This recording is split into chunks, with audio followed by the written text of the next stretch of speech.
The air in Precinct 7 always smelled like stale coffee, forgotten ambition, and the faint metallic tang of dried blood that the janitors could never quite scrub out of the bullpen floor. Detective Elias Vance, a man whose face had grown as hard and gray as the concrete metropolis he policed, didn't notice the smell anymore. He only noticed the clock. 2:17 a.m. Another dead zone in the graveyard shift. Vance was a lifer, 42 years old, 20 of them spent staring into the abyss that New Olympus City loved to stare back with. He was a creature of habit: black coffee, no sugar, a 6-year-old unmarked Ford Crown Vic, and an unshakable belief that every soul he encountered was fundamentally broken. Tonight was supposed to be a standard, soul-crushing Tuesday. Paperwork, a few noise complaints, maybe a low-grade burglary. That illusion shattered when a call came in over the dispatcher's static-laced squawk. All available units, Code 3, respond to Sector 4, Echo Point warehouses. Unconfirmed 10 to 54, suspicious death. Repeat, Echo Point, Warehouse D14. Watch Commander requests a detective unit immediately. Echo Point. Even the name sounded dead. It was an abandoned, fog-choked industrial park on the forgotten edge of the city's toxic river, a place where the homeless disappeared and corporate secrets were buried under layers of dust and rust. Vance's partner, Detective Lena Lee Ortiz, 30 years old and still carrying the naive, albeit slightly cynical, spark of justice the job hadn't beaten out of her yet, was already grabbing her coat. Warehouse D14, Lee muttered, pulling up the digital map on her tablet. That's the old Atlas cold storage facility. Been shuttered since '98. What's the suspicious death look like? Vance didn't answer. He was already halfway to the door, the familiar, cold knot of dread tightening in his stomach. He didn't trust calls that escalated that fast. Suspicious death usually meant a detective. This sounded like they were already covering up a massacre. The scene, Warehouse D14. The drive was short, tense, and silent. As the unmarked Ford rolled into the Echo Point lot, the headlights cut through a fog so thick it felt like driving through milk. The warehouse, D14, was a monolithic, dark structure that looked less like a building and more like a tomb. A single patrol car, Unit 704, was parked haphazardly near the loading bay, its emergency lights flashing a sickly, pulsing blue and red against the mist. Two young officers, Peterson and Chen, stood outside, their faces pale, illuminated by their flashlights. Detectives. Peterson, a rookie with barely 6 months on the force, practically ran towards them. His breath hitched as he spoke. "Thank God. You gotta see this." "Take a breath, Peterson," Vance said, his voice a low, gravelly rasp. "What did you find?" It's the security guard, sir. Guy named Howard." The watch commander on the line said he'd been missing for 2 days. "We tracked his GPS beacon to the building. The door was unlocked." "And the body?" Lee asked, her hand already instinctively resting on the grip of her service pistol. Peterson swallowed hard, looking genuinely ill. "He's inside. But it's not the body." "Not really. It's what's around it." Vance nodded sharply, his flashlight already cutting into the inky blackness of the warehouse interior. The air inside was freezing, but not the clean chill of cold storage. It was the oppressive, damp cold of a concrete crypt. The light beam danced over stacks of ancient, dust-covered wooden crates, relics from 2 decades ago. Then, it settled on the body. Howard, the security guard, was slumped against a towering stack of boxes, his eyes open and staring at the ceiling in a silent scream. The cause of death was instantly apparent, a clean, surgical slit across his throat. But that wasn't the hook. That wasn't the horror that had bleached the faces of the 2 patrolmen. The horror was the geometry.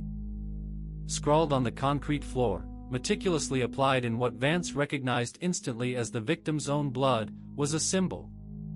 It was a complex, interlocking design of circles and angles that looked like a terrifying blend of sacred geometry and a madman's doodle. But the most disturbing part was what was inside the symbol. Arranged within the bloody, precise lines were 12 objects. Not random debris. 12 perfectly preserved, antique, brass keys. Each one was identical, except for a single, tiny, almost invisible engraving on its head, a Roman numeral. I to 12. Vance's flashlight flickered. He knelt, not touching anything, but leaning close enough to read the barely visible number etched on the key closest to the victim's head. He stood up, his gaze sweeping the warehouse's vast, silent darkness. The sheer effort, the ritualistic presentation, the cold precision of the scene, this wasn't a robbery gone wrong. This wasn't even standard city violence. This was a statement. A grim opening act. Call CSU and the medical examiner, Lee, Vance ordered, his voice unnaturally calm, cutting through the silence. Tell them to bring every piece of specialized gear they have. Tell them we have a ritualistic homicide. And a goddamn calling card. He looked back at the geometric blood stain, the dead guard, and the 12 keys laid out like an offering. The key marked I seemed to mock him, a sinister countdown clock ticking down to an unknown, inevitable finale. The keys, he whispered to himself, the cold dread finally turning into a terrifying certainty. 12 of them. He's not done. The night shift murders had officially begun. The crime scene unit, CSU, van, an unmissable white beast, finally arrived, shattering the eerie silence of Echo Point. The warehouse floor quickly filled with the focused, sterile chaos of forensic experts, their lights and cameras transforming the tomb into a stage for scientific inquiry. Detective Vance stood near the perimeter, watching the CSU supervisor, a sharp-eyed woman named Dr. Anya Sharma, meticulously map the blood spatter and the strange geometric design. Lee, his partner, was taking statements from the two traumatized patrolmen. Elias, Lee said, returning with a clipboard. Howard, the victim, was 58, clean record, worked private security here for 10 years. No family contact, lived alone. A ghost, basically. And the two officers didn't see anything. No cars, no movement, just the fog and the unlocked door. Ghosts leave no tracks, Lee, Vance grunted, watching Dr. Sharma carefully place the 12 antique keys into separate evidence bags. But killers always do. Dr. Sharma approached, peeling off her latex gloves. Her expression was grave. Detective, this is unlike anything I've seen in the city. The blood, it's type A negative, confirmed to be the victim's. But the precision, the lines of that symbol are perfect. Used a straight edge, maybe a laser level. This person is organized. They took their time. The keys? Vance asked, his eyes locked on the bagged brass keys. 12 of them, Sharma confirmed. All identical in make, mid-19th century, possibly German-made. The metal is pristine, almost untouched.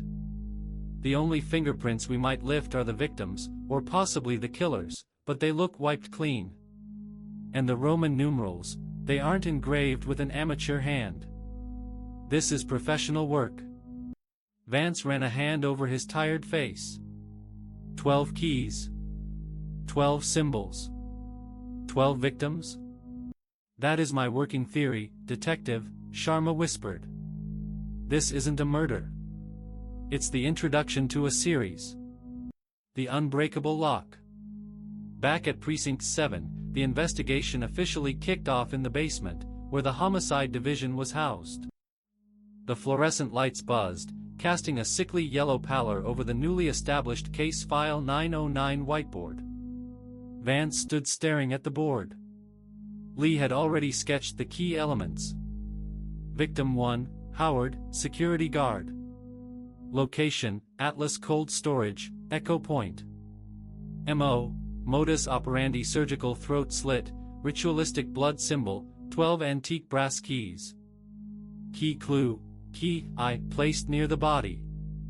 We need to find out what these keys unlock, Elias, Lee insisted, pointing to the key segment of the board. It's the only lead we have that isn't blood and symbols.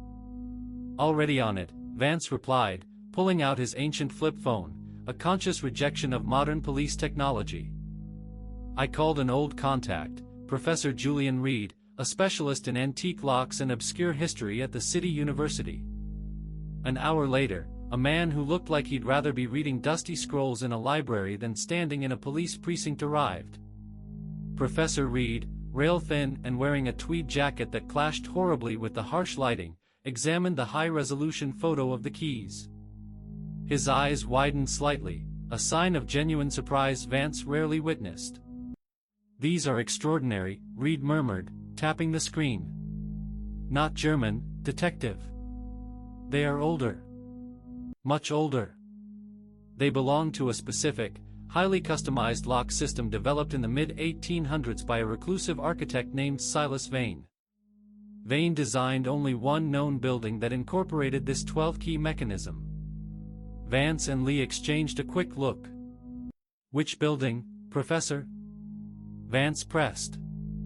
Reed adjusted his glasses, leaning in conspiratorially. "The Vane Memorial Asylum. It was New Olympus City's first major mental institution, built in 1872. Closed down 20 years ago. Legend has it, Vane was obsessed with astrology and the 12 houses. He built a final, central vault, a zero-point chamber, that could only be accessed when all 12 keys were turned simultaneously. The weight of the past." A cold, heavy silence fell over the detective's desk. "The Vane Asylum," Lee whispered, her enthusiasm dimming. "That place is cursed. It's been derelict for years." Vance didn't dismiss the "cursed" comment. He knew the building's reputation. It wasn't just old, it was rotten with history. Why would the killer start with a random security guard at an empty warehouse, only to point us towards an abandoned asylum? Lee asked, her hands already flying across her keyboard, searching the building's maintenance files. "Because the warehouse wasn't random, Lee," Vance said, his voice dropping low, his gaze drifting towards a small, framed photo on his desk, a picture of a younger Vance, standing next to his wife, Sarah. "It was the first point on the map. The killer is forcing us to play his game. And he needs us to find the significance of those keys so we understand the significance of his next move." He looked at the key marked I on the whiteboard. "He's starting his series," Vance concluded, the grim truth sinking in. "And the end point, the 0 point, where the 12 keys meet, is the Vane Asylum. That's where he plans to finish. We're on the clock." He grabbed his coat. "Let's go, Lee. We're taking a field trip to an asylum." The second key, too, felt closer than it should. The Vane Memorial Asylum was exactly as grim as its reputation suggested. Perched on a desolate hill overlooking the industrial sprawl, its Gothic architecture seemed to absorb the twilight, leaving it perpetually shadowed. The building was massive, constructed from dark, igneous rock that resembled solidified fear. Vance and Lee parked the unmarked Ford right up to the rusted iron gate, which groaned in protest as Vance leveraged it open with a crowbar. "Smells like decay and ozone," Lee noted, shining her powerful tactical flashlight over the crumbling facade. "And silence. The kind of silence that feels heavy, like it's listening." "It's a building, Lee," Vance said dismissively, though he tightened his grip on his flashlight. "Just concrete and dust." They moved through the administrative wing, the detective's footsteps echoing loudly on the mosaic floor, which was coated in a thick layer of plaster dust and pigeon droppings. They finally reached the main registry room. Lee pulled on a pair of gloves and began sifting through stacks of water-damaged patient files. "Professor Reed said Vane built this place based on the 12 houses of the Zodiac," she recounted. "He divided the wards into 12 distinct sectors, each supposedly tailored to a different psychological profile." Vance wasn't interested in psychological profiles. He was interested in the physical manifestation of the killer's obsession. If the killer is using this place as his framework, he's not just using the keys for the vault, Vance stated, his flashlight beam sweeping across the decaying walls. He's using the building's layout as a literal map. His light caught a peeling sign above an interior doorway, Sector 3, the House of Communication. 12 sectors, Vance muttered. 12 keys. 12 victims. The secret compartment. They spent the next hour moving through the labyrinthine asylum, guided by Lee's historical blueprints pulled from the city archives. The building was a maze of dead ends and locked cells. The central vault, the 0 point where the 12 keys meet, should be in the old Central Administration Office, Lee finally declared, pointing to a spot on the dusty blueprint.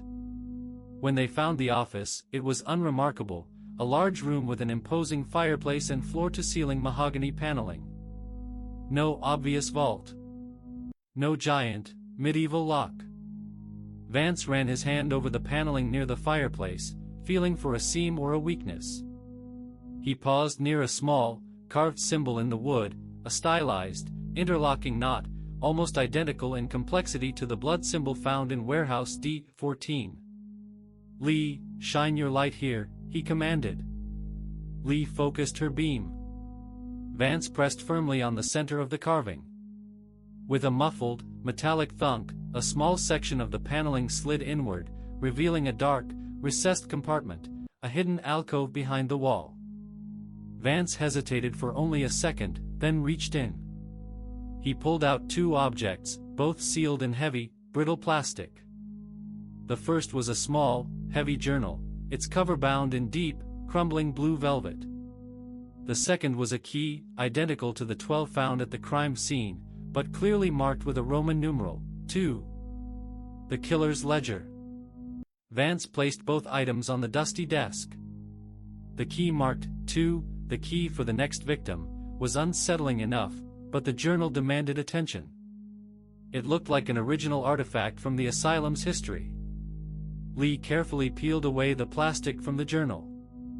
The first page was written in an elegant, almost manic script, dated 1878. The author was identified as Dr. Alastair Thorne, the asylum's first chief psychiatrist, and apparently, Silas Vane's confidant. Lee read the entry aloud, her voice tight. "The architect, Silas, is mad, perhaps even more so than the poor souls we house. He insists the 12 sectors are not merely rooms, but vessels of correction. Each sector, he believes, must be filled with a soul who embodies its particular imbalance. And when all 12 are selected, their corresponding key will unlock the final purity, the 0 point. I fear his methods and his meticulous ledger of candidates for each house. It is not science, it is ritual." Vance was staring at the second key. "A ledger of candidates," he repeated, the hairs on the back of his neck rising. "The killer isn't just killing. He's fulfilling a 100-year-old selection process." He grabbed the key marked 2 and flipped it over. Taped securely to the back was a small, folded piece of paper, a meticulous, typed clipping from the New Olympus City Directory. The entry was simple, but devastating. Candidate 2, Sector V, the House of Self-Worth Elena Rosales, 34. Curator, City Museum of Antiquities. Address, 4400 Blackwood Street. The security guard, Howard, was Candidate I, Ghost, representing Sector I, Isolation. The killer was following Dr. Thorne's, and Vane's, deranged map precisely. They didn't have 12 days, they had maybe 12 hours before Candidate 2, Elena Rosales, met the same fate as Howard. "Lee, get on the radio." "Code 3, Vance commanded, grabbing the journal and the key. His weariness was gone, replaced by a cold, sharp adrenaline. "We need to get a protection detail to 4400 Blackwood Street, immediately. And we need to find out who Elena Rosales is and what she did to fit the killer's profile." The Vane Asylum had given them the blueprint of the next murder. Now, the race was on to stop it. The drive to Blackwood Street was a blur of flashing lights and sirens cutting through the pre-dawn city gloom. Vance's heart hammered a rhythm against the steering wheel that matched the urgency of the alarm clock ticking down in his mind. Elena Rosales, Lee said, speaking rapidly as she scrolled through her database searches in the passenger seat. Curator at the City Museum. Specializes in historical architecture and artifacts of New Olympus City. She's single, lives in a historical brownstone. Architecture and artifacts, Vance mused. That connects her directly to Silas Vane, the architect of the asylum. This isn't random selection, Lee. The killer is targeting people who have a specific connection to the history of the asylum or the Vane family. I pulled her public profile, Lee continued. She was recently lauded in the Chronicle for successfully authenticating and restoring the original blueprints of the Vane Asylum, the very ones I use tonight. Her self-worth profile, according to Dr. Thorne's twisted logic, might be tied to her hubris in handling sacred or forbidden knowledge. A house of shadows. They arrived at 4400 Blackwood Street moments before the first patrol car. The brownstone was stately, sitting behind a low iron fence. All the lights were off. Unit 711, Detectives Vance and Ortiz on scene. No visible forced entry. Assume the suspect is inside or has been alerted. Vance clipped his radio back onto his belt. The key marked 2, Lee said, pulling out her weapon. It's about to be placed. We're too late for the element of surprise. They moved swiftly, using a lock-picking kit to bypass the ornate front door. The interior was dark, opulent, and silent. The air, however, was wrong. Too cold. And a faint, cloying scent, like iron mixed with frankincense, hung heavy in the hallway. They swept the ground floor. Empty. Upstairs, bedrooms, Vance whispered, gesturing toward the main staircase. As they reached the second-floor landing, they heard it, a low, resonant humming sound emanating from the closed door of the master bedroom. It wasn't human. It sounded like a massive piece of machinery running at low power. Vance signaled Lee, and with a shared nod, they burst the door inward. The room was not a scene of a struggle, but a scene of chilling preparation. Elena Rosales was there, but she was not dead. She was seated upright in a straight-backed antique chair in the center of the room, fully conscious. Her eyes were wide, darting between the two detectives and the figure standing behind her. The observer. The figure was tall, cloaked in heavy, dark fabric that masked all features, though their movements were precise and fluid. The humming sound was coming from a small, wheeled electronic device on a tripod next to the killer. It looked like a century-old clock tower mechanism welded to a modern ultrasonic emitter. New Olympus City Police. Drop your weapon. Vance shouted, his own pistol raised. The killer didn't move. They simply reached a hand, covered in a pristine white glove, and gently pressed a small, antique syringe filled with a clear liquid into the side of Elena's neck. Elena Rosales's eyes rolled back. She slumped, unconscious, but still breathing. The killer turned their head slightly, and Vance felt a wave of pure, concentrated malice radiating from the hooded figure. The killer spoke, their voice filtered through a low, mechanical modulator fixed to their throat. It was unervingly calm, almost conversational. You found Key, Detective Vance. Commendable. But you are a half-hour slow. I needed candidate 2 compliant, not deceased, for the next stage of the correction. Where are you taking her? Lee demanded, stepping forward, her focus absolute. To Sector V, Detective Ortiz, the modulator responded, a perverse amusement in the tone. Every vessel must return to its designated house before the final lock is engaged. Before Vance could close the distance, the killer's gloved hand slammed a heavy, obsidian button on the humming machine. A blinding, intense flash of white light erupted from the emitter. It wasn't just light, it was a physical shockwave that slammed Vance and Lee against the doorframe, momentarily paralyzing them and leaving a high-pitched ringing in their ears. When the detectives recovered, their vision blurred and the room swimming, the chair was empty. The killer, Elena Rosales, and the strange humming device were gone. The only things left were the scent of ozone and the small, brass key marked 2, placed neatly on the antique chair. Vance staggered to his feet, rage and frustration boiling over. The killer didn't just escape, he had teleported the victim out, or used some unknown, advanced technology. He didn't just want us to find the key, Lee, Vance snarled, kicking the empty tripod. He wanted us to watch him take the victim. He's not running from the police, he's staging a performance for them.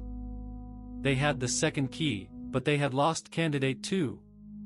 The killer was now holding 2 victims, somewhere deep inside the labyrinth of the Vane Asylum.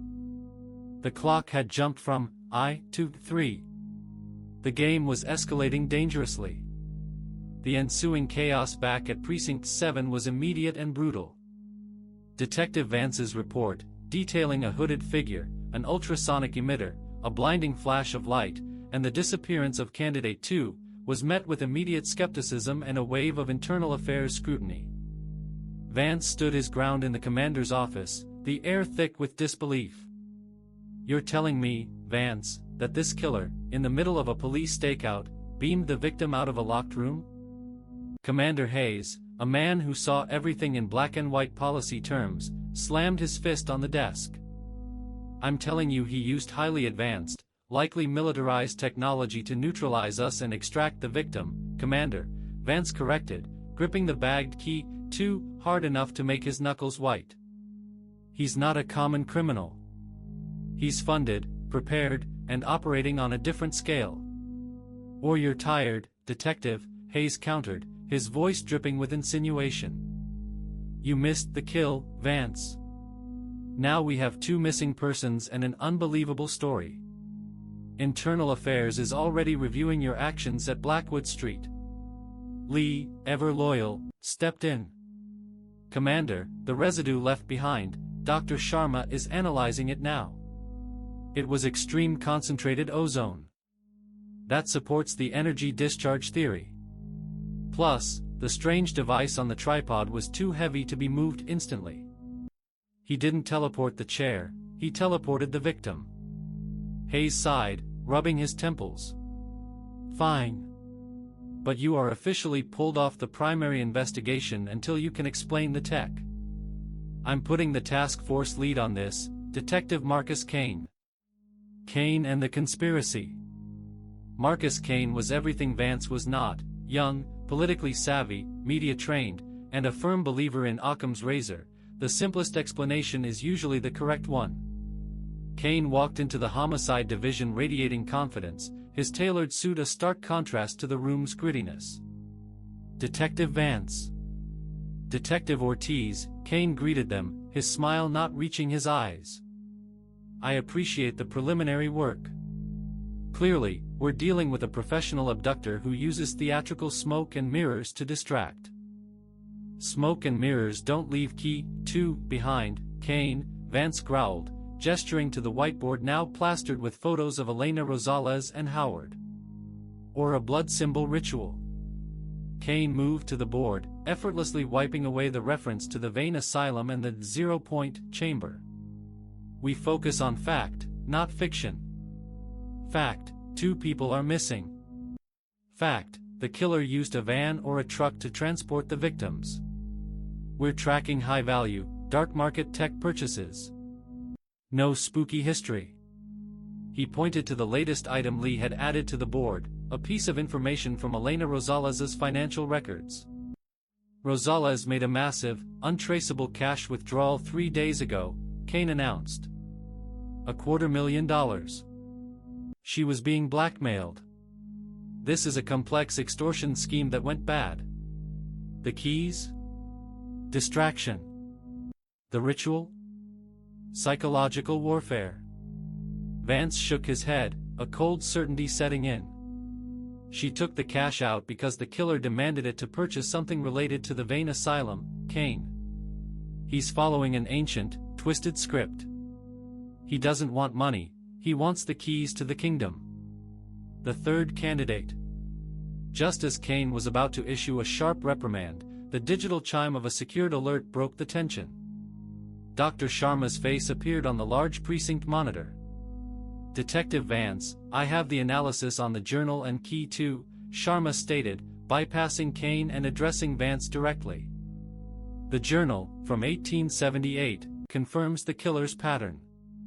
It contains detailed psychological profiles matching the 12 signs, and a list of correctional tools to be used in the zero-point chamber." "And the second item?"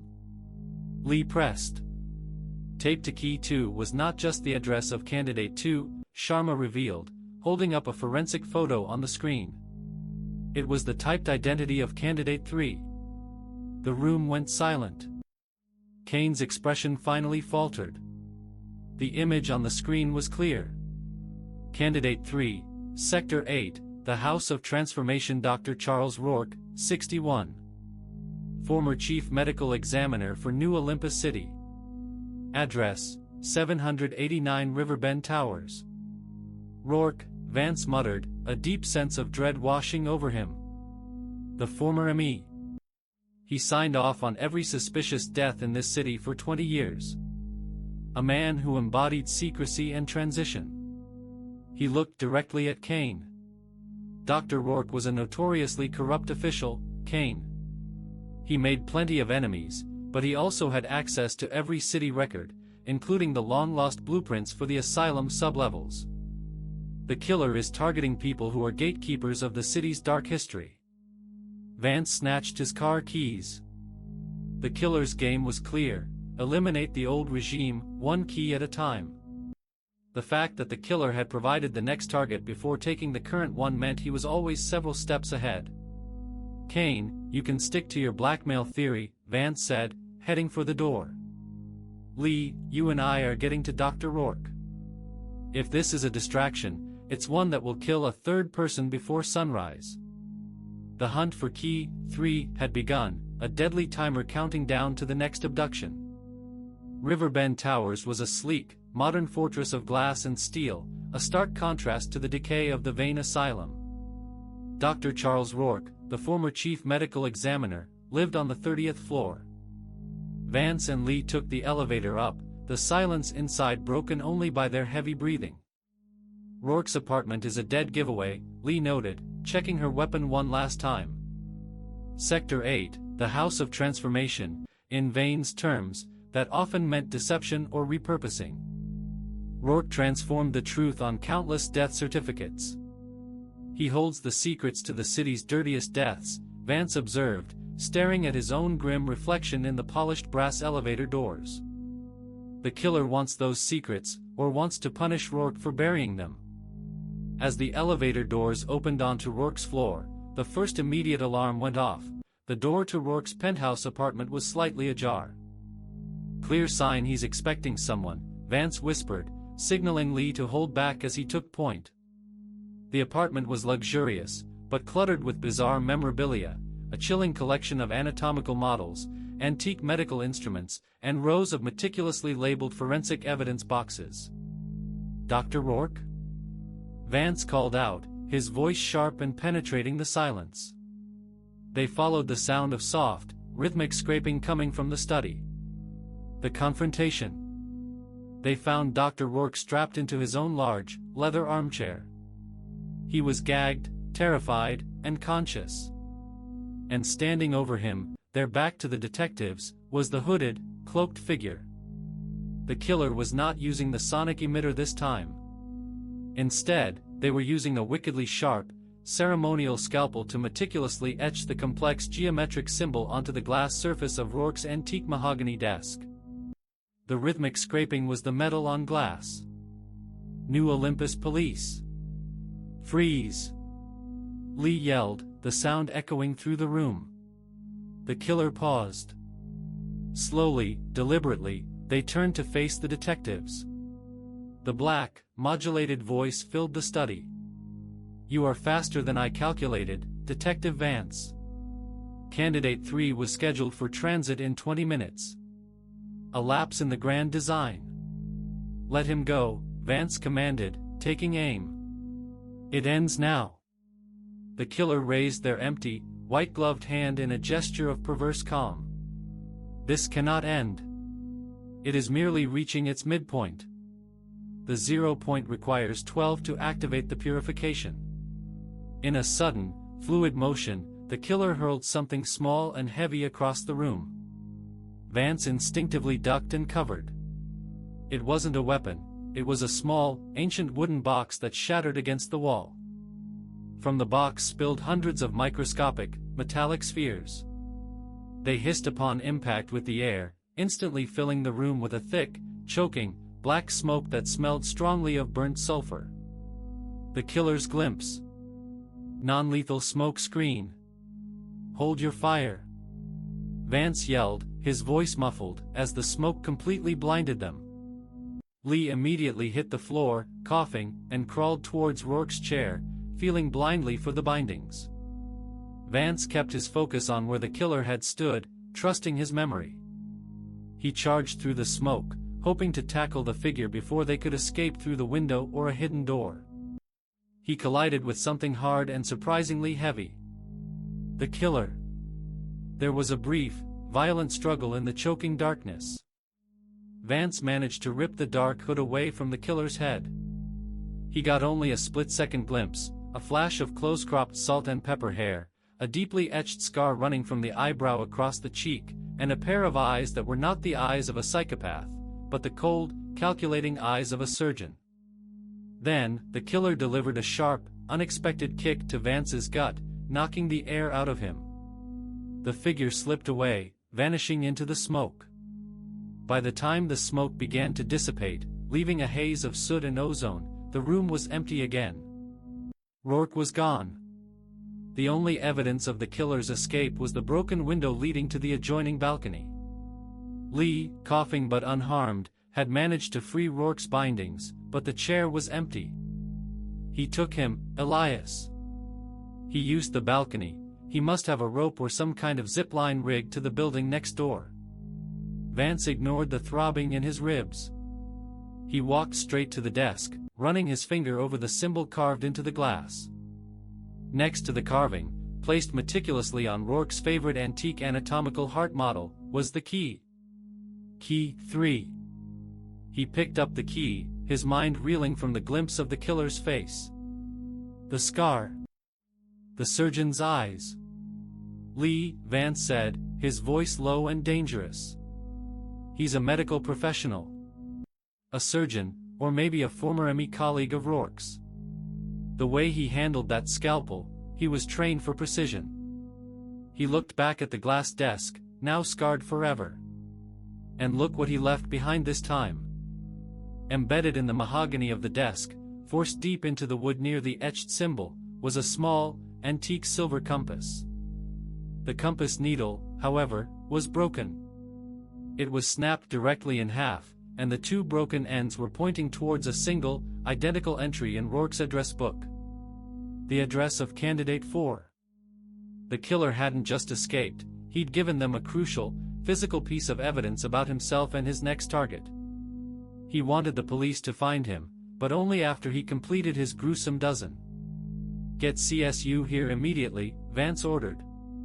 And run every medical examiner, pathologist, and surgeon with a history of disciplinary action and a facial scar. We just got a face, Lee. And a location. The silver compass was pointing directly at the next house of correction. The race for key 4 was on. Vance immediately bagged the silver compass and the key, his mind replaying the split-second image of the killer's face, the surgeon's precision, the cold, calculating eyes, the prominent scar. That scar was a unique identifier. Lee was already on the phone with Dr. Sharma, prioritizing the analysis of the metallic spheres from the smoke screen. The compass, Lee. What was the address in Rourke's book that the broken needle pointed to? Lee checked her notes from the photo she'd quickly snapped of the address book. It's an old, defunct travel agency downtown. Zenith Tours. Address, 111 Meridian Avenue. The owner's name is listed next to it, Geraldine Finch, 55. A travel agent. Sector 4, the House of Home and Foundation, Vance mused, consulting Thorne's journal which he now carried like a grim Bible. Rourke's book, The Broken Compass. The killer is targeting people who control or tamper with routes and destinations. Rourke altered the destination of the dead. Finch likely altered the destinations of the living. Before they could leave, Marcus Kane and his team stormed into Finch's storefront. Kane took one look at the burning globe, the etched desk, and the gaping hole in the floor, and his eyes narrowed with ill-concealed fury. An elaborate kidnapping, Vance, Kane stated, his voice tight with frustration. He's using a custom-built elevator and a subterranean network. High-tech, high-finance. Forget your ghosts and rituals. And what is this? An antique store prop? He scoffed, picking up the reassembled silver compass without gloves. Don't touch that, Kane. Vance snapped, but it was too late. Kane ignored him. I'm issuing a citywide bolo for a black, armored transport vehicle, the kind a professional extraction team would use. You two can chase the ghost of a travel agent. The surgeon's scar and the new game. Despite Kane's thinly veiled threat, Vance and Lee sped away, leaving Kane to process the scene. Simultaneously, Lee received a critical message from Dr. Sharma. Elias, the metallic spheres. They're microdrones, Lee whispered, reading the report in disbelief. Not a smoke screen, but a highly compressed swarm of miniaturized surveillance devices. They dissolved immediately after deployment. Sharma says the sophistication is off the charts. It's cutting-edge military black market tech, likely custom fabricated. It's not a hired gun, Vance reaffirmed, slamming his hand on the steering wheel. It's a fanatic with genius-level engineering skill and a medical background. Lee then pulled up the results of the background check on medical professionals with matching facial scars and a history of misconduct. We have a hit.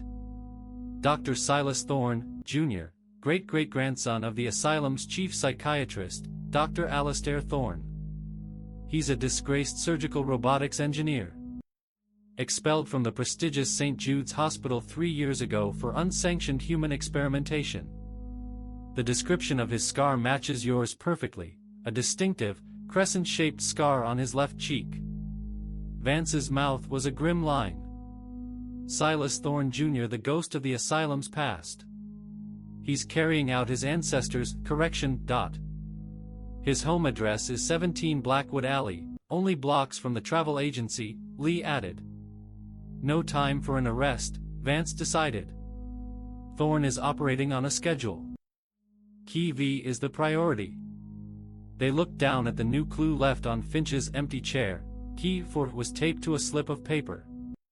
The paper read, Candidate V, Sector 7, the House of Pleasure, find the heart that stopped beating in the city's largest garden. The killer was no longer giving them an address. He was giving them a riddle. The heart in the garden. The city's largest garden is the New Olympus Botanical Gardens, Lee declared, pulling up the map. But the heart that stopped beating, that's a reference to a casualty or a specific piece of architecture. Vance pulled over sharply. No, it's not architecture, Lee. It's Rourke's address book. Rourke was a medical examiner. He kept a precise ledger.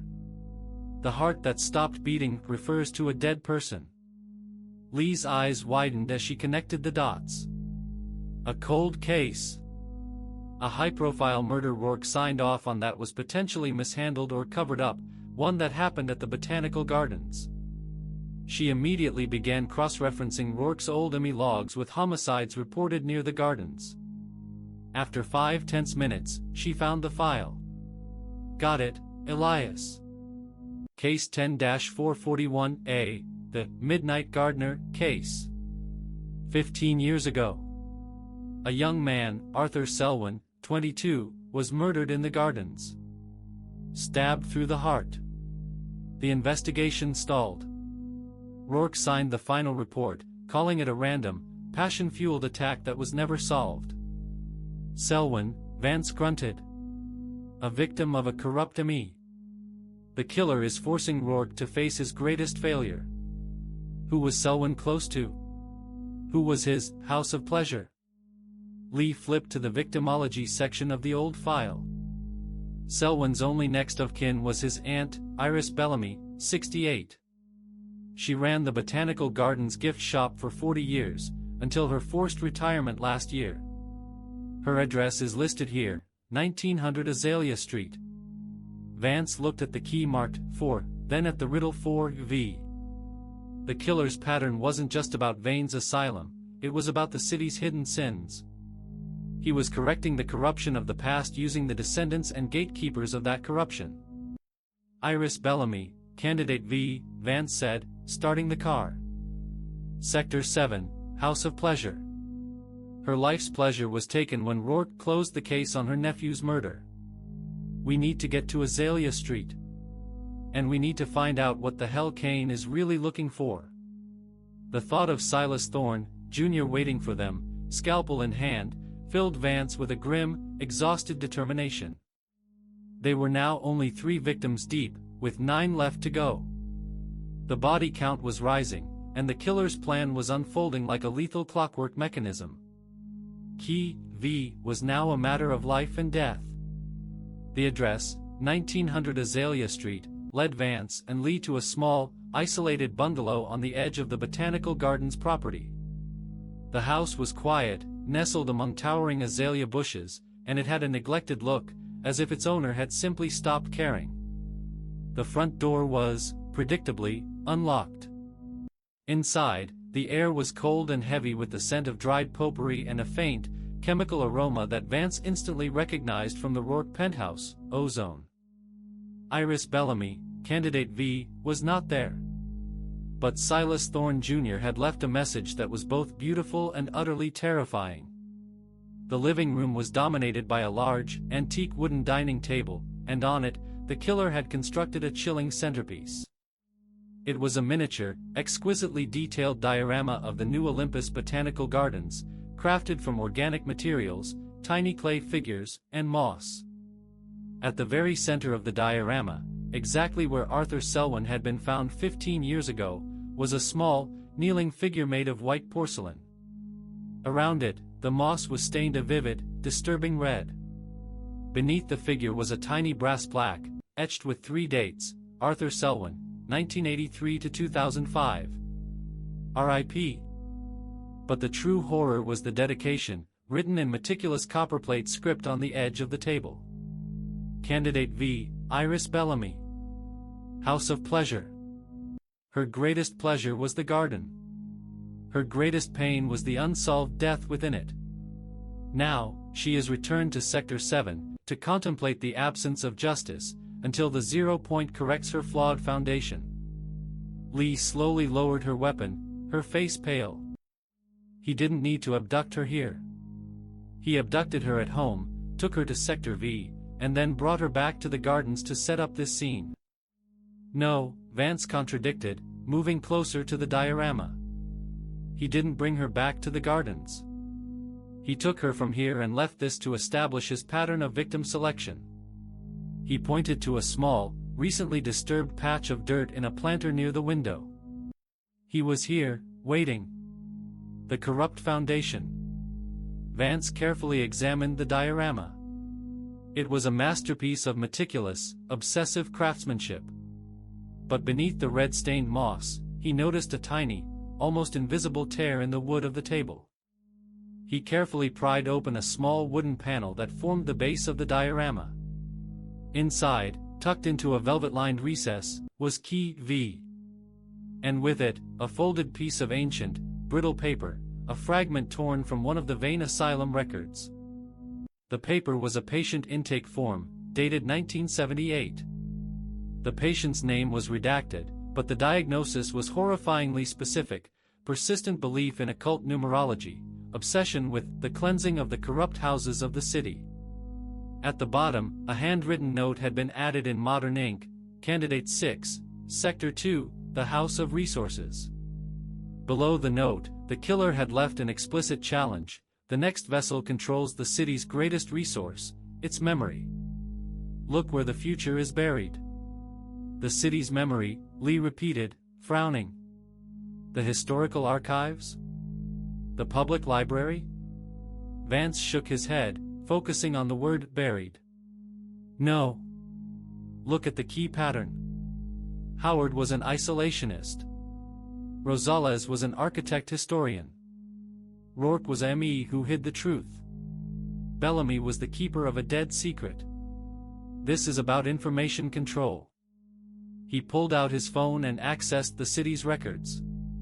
The new Olympus City Hall, 10 years ago, controversially closed down the old municipal microfilm and digital archive, the one that stored all the original tax records, land deeds, and old police files. They sold the building. Lee checked the address. The old archive building is on Perimeter Street. The buyer 10 years ago? The city's current head of property development, Victor Cross. Victor Cross, Vance confirmed, his voice flat. The man who controls the land and the digital records of the entire city. Candidate 6. Sector 2, House of Resources. His resource is the city's foundational records. The interruption and the price. Just as Vance and Lee turned to leave, Kane's team, alerted by their silent tracking, burst into the bungalow. Kane looked at the diorama, the bizarre note, and the ancient paperwork.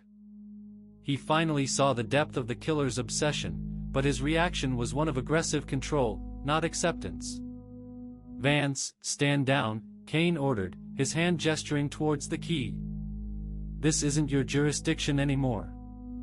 We have a solid lead on the tech purchases, a shell corporation tied to a former defense contractor. It links to my theory. You're too close to this ritualistic garbage. He just abducted the fifth person, Kane. He's using the Vane Asylum as a torture chamber. Vance spat back, holding up the patient intake form. This is Silas Thorne Jr., a disgraced surgeon, playing a 100-year-old game of correction. Correction, isolation, pleasure, Kane sneered. It's all psychological projection. He wants chaos. And you, Vance, are giving him the audience he craves. Kane's eyes locked onto Vance's hand. The key, Vance. Hand over key V. The task force takes over the active investigation. Vance hesitated, knowing that giving Kane the key meant losing control of the narrative, and losing the subtle clues only he and Lee were tracking. But disobeying a direct order would get him pulled off the case entirely. With a final, disgusted glare, Vance relinquished key V. Fine, Kane, Vance said, his voice dangerously low. You take the key. But remember this, Candidate 6 is Victor Cross. He's at the old archive building. You missed the last 3. Don't miss this one. If Cross disappears, the blood is on your hands. The 2 detectives were forced to return to Precinct 7, sidelined by Kane, who was already mobilizing a large, highly visible operation to stake out the old archive building based purely on Cross's wealth and status. Vance knew Kane's approach was wrong. The killer didn't target the key, he targeted the moment. And with Kane's massive show of force at Perimeter Street, Silas Thorne Jr. would see them coming from a mile away. The killer now had the attention of the entire police force. The game was about to get much deadlier. Key 6 was dangling over the city's hidden past. Detective Vance and Lee Ortiz sat in the bullpen of Precinct 7, watching the live feed from the massive task force operation led by Detective Kane at the old Perimeter Street archive building. Kane had deployed SWAT, barricades, spotlights, and dozens of patrol cars, a huge, flashing announcement that the police were present. It's a carnival, Vance muttered, stirring his cold coffee. Thorne is across the street right now, enjoying the show. Kane is convinced that because Victor Cross is wealthy, this is a standard high-value kidnapping attempt, Lee said, looking stressed. He's ignoring the buried clue and the patient record. Vance pulled out the fragment of the 1978 patient intake form he'd salvaged. Thorne's plan relies on secrecy, Lee. Kane's show of force is perfect for the killer. He can't move Cross into the building, so he'll move him from somewhere else, right under their noses. The clue was, "Look where the future is buried," Lee reminded him. Victor Cross didn't bury the archives, he bought the building after the city abandoned it. What if the future isn't the records, but the structure itself? Suddenly, the voice of Commander Hayes boomed over the station loudspeaker. "All units, Code 4 at Perimeter Street. The target, Victor Cross, has been located and secured. Suspect in custody." Vance and Lee stared at the screen. Kane was walking out of the archive building, looking triumphant, with Victor Cross, clearly terrified but unharmed, at his side. A man in a stained janitorial uniform, identified as a disgruntled former employee, was being led away in cuffs. Hayes rushed over to Vance's desk, beaming. "See, Vance? Simple, non-ritualistic greed." Kane found Cross hiding in a sub-level maintenance room. The suspect, a man named Denton, was waiting to ransom him. "Your Silas Thorne Jr. is a phantom." Hayes snatched the patient form fragment from Vance's desk. "The case is solved. Thorne is a distraction. Go home, detective. The night shift murders are closed." The glitch in the system. Vance didn't move. Something was fundamentally wrong. The complexity, the keys, the ritual, it was all too elaborate for a simple ransom attempt by a disgruntled employee. Lee, however, was already on her feet, accessing the perimeter security footage from the archive building. "Elias, look at this. Victor Cross's car. He arrived 30 minutes before Kane's team. He went inside. They watched the footage. Cross entered the building alone. 30 seconds later, the janitor, Denton, appeared, but he never actually interacted with Cross on the footage." "Wait a minute," Vance said, leaning close to the screen. "Cross's jacket. Look at the collar as he walks in. It's light brown tweed." Lee zoomed in. "Now look at the footage of Kane escorting him out. Cross is wearing the same suit, but the jacket is dark blue wool. And the janitor, Denton," Vance continued, pointing to the man being cuffed. "He's too short. Cross is 6'2". Lee checked the official booking photo of the captured suspect, Denton. "He's 5'7". And look at his hands. Clean. No surgical precision. No combat training." Vance's face hardened with cold certainty. Kane didn't catch the killer. Kane found a scapegoat, a victim of circumstance, and arrested him to close the case. Silas Thorne Jr. never intended to grab Cross at the archive. He intended to expose Kane's arrogance. He looked at the key Kane had taken, key V. The killer never left key 6 because Cross wasn't his victim. Cross was bait. The true candidate 6. The clue, Lee. Let's look at the clue again. Without Kane's framework, the next vessel controls the city's greatest resource, its memory. Look where the future is buried. Lee suddenly gasped, her eyes wide with horrified realization as she returned to the archive records. "Elias, I found the paper that goes with that 1978 intake form. The patient wasn't a criminal.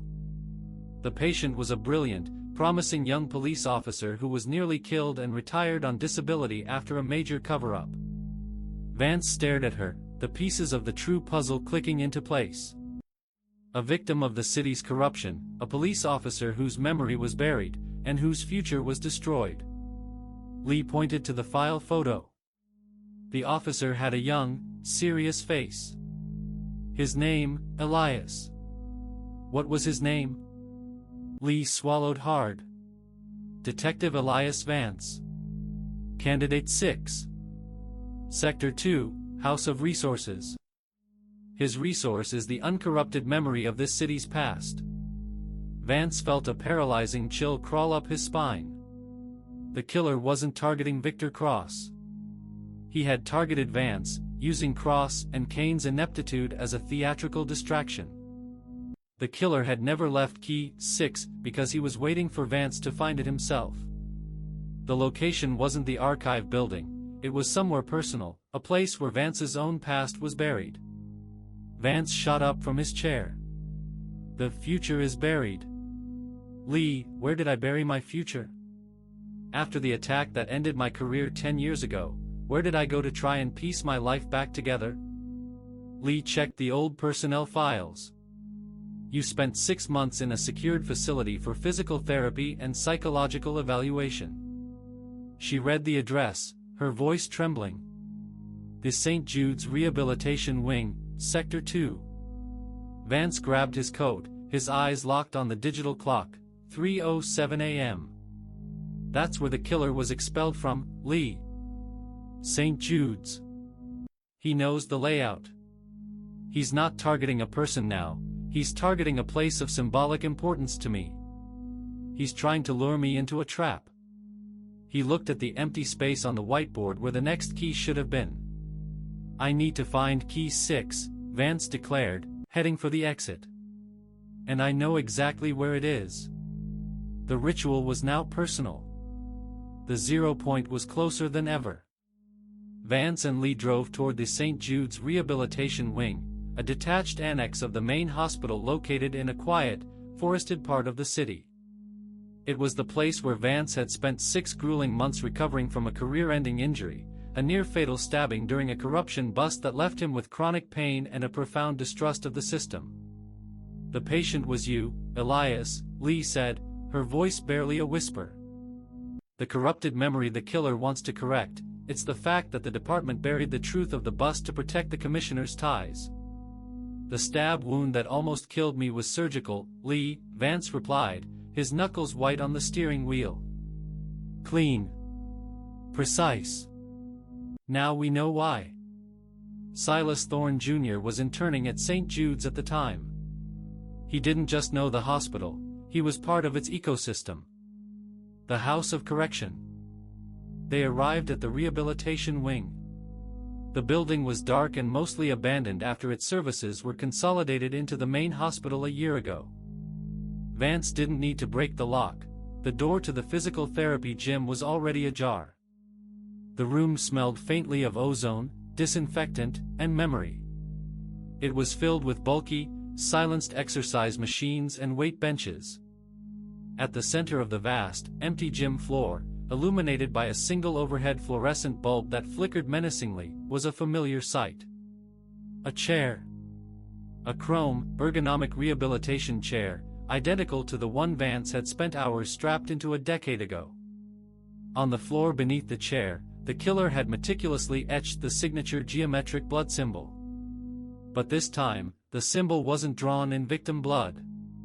It was rendered in metallic silver paint, shimmering under the cold light.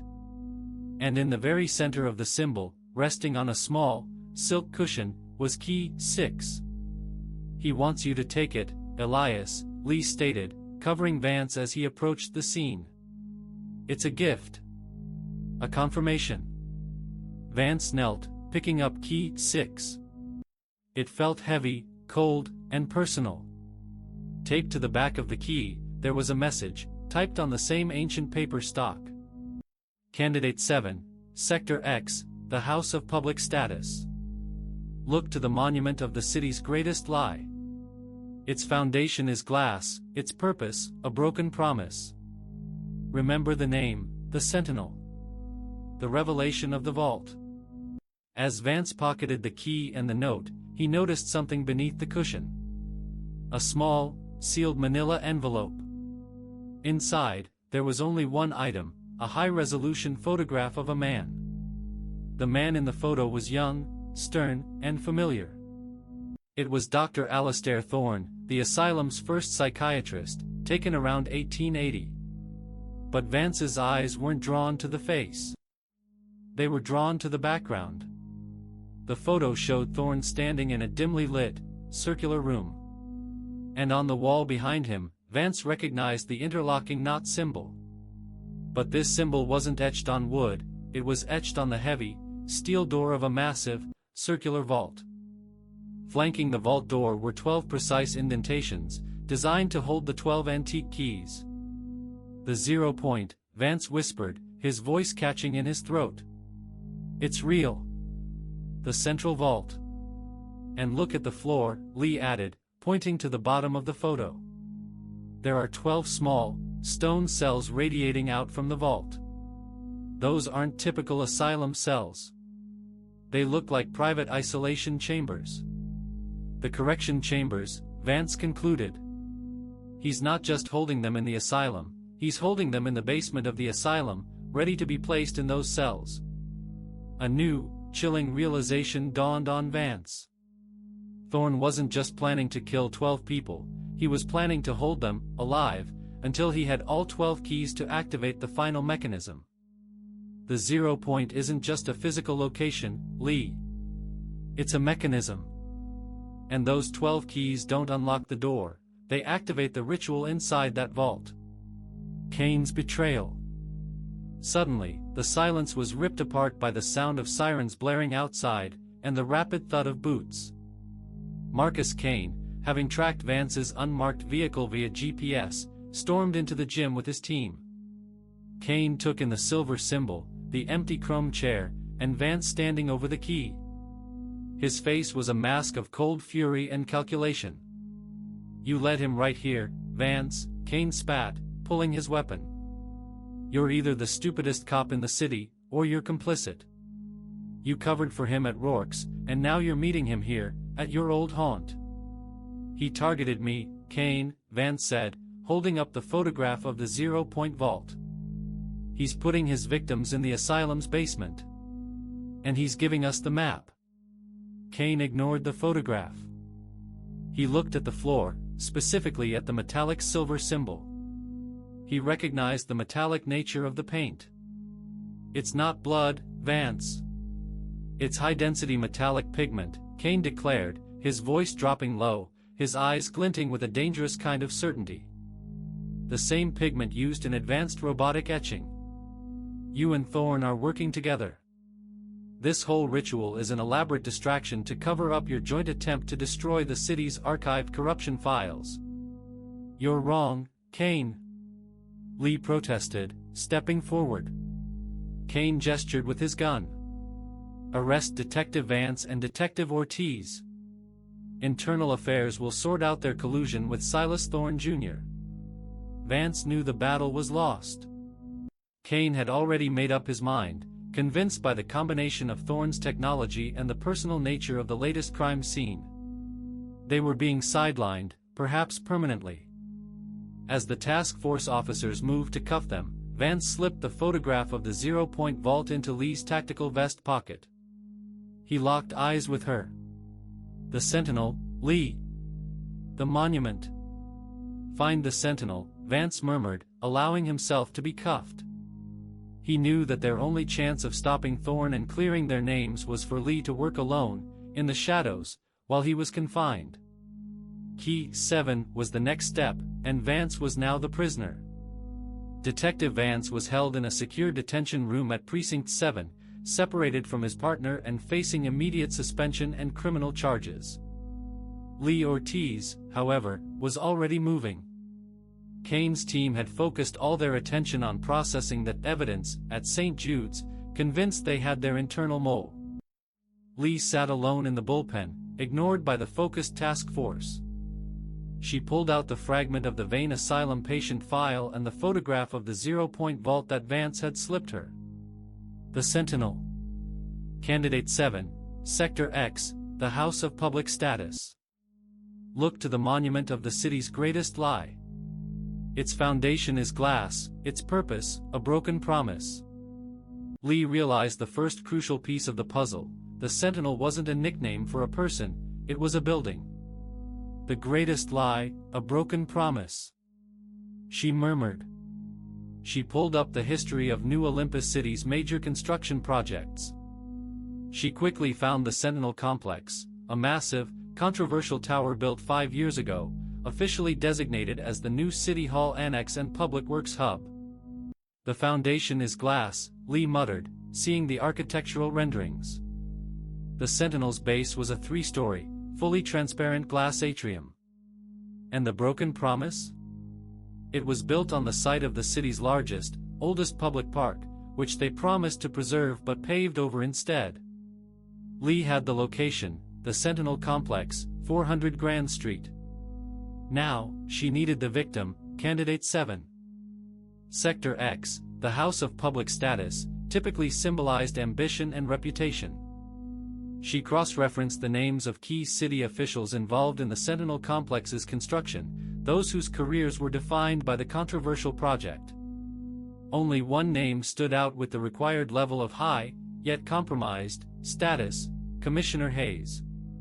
Commander Hayes. The man who had just arrested Vance and declared the case closed. The man who represented the absolute pinnacle of the city's flawed and corrupt public status. The bait and switch. Lee knew she couldn't call the police. Kane was running the show, and any warning would be dismissed as a desperate attempt to free Vance. She had to use Kane's own arrogance against him. She slipped into the task force's operation room, which was filled with busy, exhausted officers processing false evidence. She located the evidence bag containing key V, the key Kane had taken from Vance at the Botanical Gardens, and carefully replaced it with an identical, unmarked brass key from the precinct's impound locker. Then, she approached one of Kane's young subordinates, Detective Finch, who looked utterly overwhelmed. "Finch," Lee said, her voice urgent and authoritative.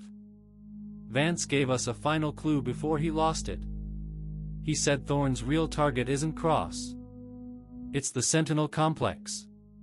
He said the key marked V is a trigger. We need to get Kane there now." But, Detective Ortiz, Commander Hayes closed the case. "The killer didn't close the case," Lee hissed, her eyes locked on Finch. "Thorne is making a statement against the city's status. The Sentinel is the biggest target. Go tell Kane to check the maintenance tunnels at the Sentinel Complex, tell him Vance said he's making the zero-point vault public." Lee knew Kane would dismiss the zero-point talk but would seize on the idea that the killer was attacking the prestigious Sentinel Complex, proving his high-value terrorist theory. Kane would rush there for the glory. The Commissioner's confession. Lee drove the unmarked Ford to a private, luxury parking garage adjacent to the Sentinel Complex.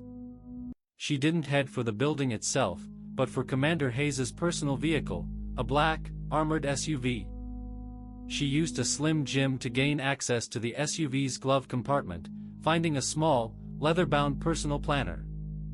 Hayes was meticulously organized.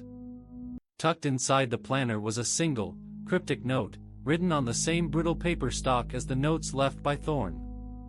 The note was addressed to Hayes, dated 3 weeks ago. "The House of Status must be reconciled. Key 7 is ready. Tonight, at the Foundation." It was a premeditated lure. Hayes was in contact with the killer. Lee opened the passenger door of the SUV and stopped. Sitting in the passenger seat, tied and gagged but alive, was Commander Hayes. Hayes struggled violently against his bonds, his eyes wide with terror. Taped across his chest was Key 7. And standing in the shadows of the parking garage, his scarred face illuminated by the distant city lights, was Silas Thorne Jr. He was dressed in his surgical scrubs and apron, holding the ceremonial scalpel. "Detective Ortiz," Thorne said, his voice calm, almost cordial. "You have surpassed my expectations. You deduced the identity of Candidate 7 without the cooperation of your compromised superiors. Hayes was your partner in this?" Lee demanded, her pistol trained steadily on Thorne. Thorne chuckled, a dry, academic sound. "Partner? No. He was my financier. Commander Hayes paid me millions, using city funds meant for public security, to design and build the sophisticated extraction rig you saw. He wanted to ensure that if any of his past corruption came to light, he could disappear the evidence, the people who knew too much. He hired you to be a hitman, and you turned on him," Lee realized. "I am not a hitman, detective. I am a corrector," Thorne stated, stepping forward. Hayes represents the ultimate corruption, paying to literally vanish the past. He purchased the House of Correction only to become the prime resident. His status is the greatest lie. Thorne raised the scalpel. You see, detective, I don't need your key, V, to continue the ritual. I have 7 keys now. And I only need 5 more victims to reach the 0 point. But I do need you. The police are the final obstacle to the Great Correction. Lee knew she couldn't outfight the robotic engineer who had vanished 3 victims without a trace. She looked at the key, 7, taped to Hayes' chest, and the horrifying implication of the number. 7 victims were now held, or dead. Let Hayes go, Thorne. You have your key, Lee pleaded.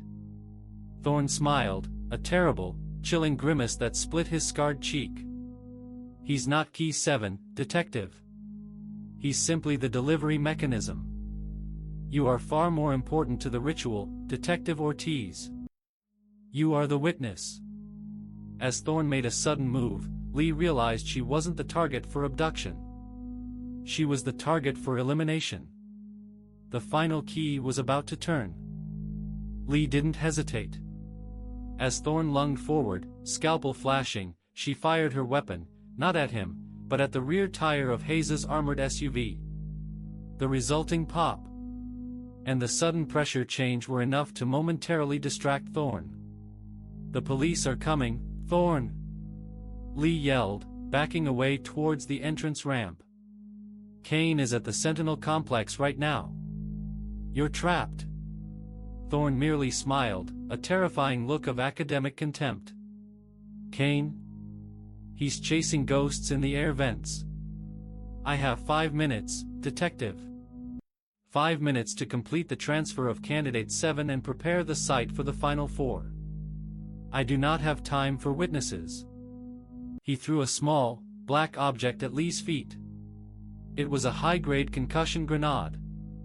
Lee instinctively dove behind a cement pillar just as the grenade detonated with a deafening crack, blinding her with a flare of white light and sending shrapnel whistling past. When her vision cleared, the space was empty. Hayes, Key 7, and Thorne were gone. A large, complex hydraulic manhole cover on the floor of the garage had been lowered into place, leaving only the faintest scent of ozone. Lee recovered quickly, pulling out her badge and forcing open the manhole cover. Below, a narrow, temporary metal staircase descended into absolute darkness. Descent into the vault. Lee descended the precarious stairs, relying on her flashlight. Thorne hadn't escaped, he had simply used the Sentinel Complex's own foundation, the Glass Foundation, to access the subterranean utility network that spanned the entire city. The network led directly to the Vane Asylum's forgotten sublevels. She emerged into a rough-hewn tunnel, decades old, following the distinctive smell of ozone and the fainter, chilling smell of institutional decay. After 10 minutes of desperate running, the tunnel opened into a large, circular chamber. The room was the 0-point vault, exactly as depicted in the photograph Vance had given her. The vast, heavy steel door, etched with the interlocking knot symbol, dominated the space. Thorne stood before the vault, bathed in the sickly green light of a dozen humming generators. The door was flanked by 12 keyholes, 7 of which were already filled with the antique brass keys, including the newest, 7. Hayes was secured in a custom-built, wheeled gurney near the vault.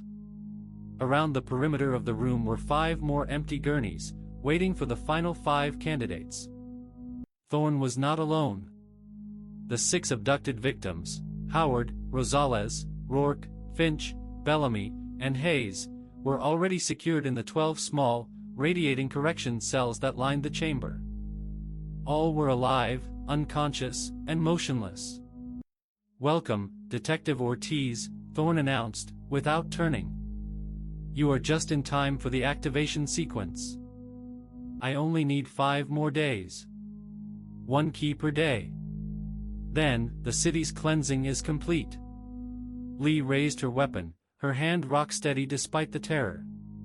"It ends here, Thorne. You activate that thing, you're sentencing 6 people to death. Not death, detective, Thorne corrected, finally turning, a look of sublime madness on his face. Correction. Purity. These keys do not unlock the door, they power the cleansing engine. He pressed a sequence of buttons on a console. The vault door began to glow with a deep red internal light. A low, grinding, mechanical hum filled the chamber. The Vane Asylum wasn't built to cure, Thorne explained, his voice rising to a crescendo of fanaticism. It was built to remake. The zero-point engine is a massive, electromagnetic resonance device designed to erase the psychic and systemic corruption from the minds of the 12 houses. It kills the corrupted history, detective. It kills the lie. The final key. Lee knew she couldn't shoot him, the impact might activate the mechanism or harm the victims. She had to disrupt the process. The scar, Thorne, Lee yelled, distracting him. Where did you get it? Was it Vance? Did he give you that scar when you stabbed him 10 years ago? Thorne stopped, his focus momentarily shifting to his own wound. Vance? He was merely a necessary casualty. The scar. He touched it, his expression twisting. The scar was from my father. He was one of the 12 original patients locked in this vault when the asylum was shut down in a panic. He was exposed to a low-level test run of the 0 point. It broke his mind. He gave me this scar when he tried to stop me from following the family's destiny. Lee seized the distraction.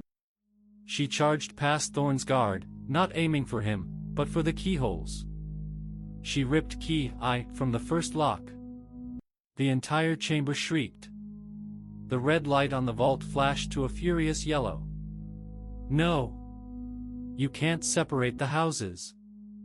Thorne roared, abandoning the console and lunging at her. Lee sidestepped his desperate attack and ran towards the maintenance panel Thorne had been using. She slammed her elbow into the glass display, shattering it. Sparks flew. Thorne recovered, his strength inhuman. He grabbed Lee, slamming her back against the steel vault door. You will be Candidate 13, Detective, Thorne hissed, pulling the scalpel free from his apron. The final, unplanned sacrifice. As Thorne raised the scalpel, Lee saw her opportunity. She still had Vance's photograph of the 0 point vault in her pocket. With a final surge of adrenaline, she slammed the jagged edge of the key she held, key I, deep into the open, scarred flesh on Thorne's cheek. Thorne screamed, the pain overriding his fanaticism. He staggered backward, dropping the scalpel, his white glove now rapidly staining crimson. Lee didn't wait. She grabbed the scalpel, ran back to the console, and severed the main power cable powering the generators. The 0 point chamber plunged into darkness. The grinding stopped. Epilogue, the silence. When backup finally arrived, led by a furious, but now profoundly sobered, Detective Kane, Lee was sitting on the floor, exhausted, holding the scalpel and key I. Silas Thorne Jr. was alive, bleeding profusely from his deep scar wound, but secured. Commander Hayes and the 6 victims were safely extricated from the cells and the gurneys. Vance was released and instantly reinstated. His name was cleared, and Hayes, the true mole, was under arrest. Days later, Vance stood with Lee in the Precinct 7 bullpen. The case was closed. The keys were evidence. The 0 point vault was sealed permanently by the city engineering department. Lee tapped the case file. Thorne's not talking. He just keeps repeating that the correction must be completed. He insists we destroyed the city's only chance at purity. Vance picked up the photograph of the vault one last time. He's mad, Lee, but he's not entirely wrong. He wanted to force the city to face its own corruption. He just chose a psychotic way to do it. And the keys? Vance stared at the photo of the empty keyholes. He only had 7, Lee.